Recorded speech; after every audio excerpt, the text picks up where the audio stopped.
Hi guys, welcome back to our channel. ఈరోజు మా daddy మార్కెట్లోకి వెళ్తే ఒక టైప్ ఆఫ్ ఫ్రూట్ తెచ్చిండు. ఇది ఆ ఫ్రూట్. ఈ ఫ్రూట్ పేరు కుంతి ఫలం అంటారు. ఈ జున్నుకే బొగ్గులాగా గొబ్బిలలాగా అనిపిస్తుంది, కానీ చాలా మంచిది హెల్త్కి, బోన్స్కి. లోపల ఇలా ఉంటుంది. దాని లోపల ఏముంటుందంటే దీన్ని పలగొట్టి తినాలి, గట్టిగా ఉంటుంది.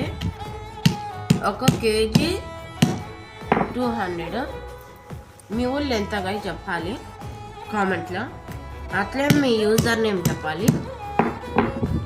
లోపల గుజ్జు గుజ్జు ఉంటుంది చూడండి. మీ ఊళ్ళో ఎంతగా చెప్పాలి, ఓకేనా? రేట్ కూడా ఎంత చెప్పాలి, ఓకేనా? అట్లే మీ ఊళ్ళో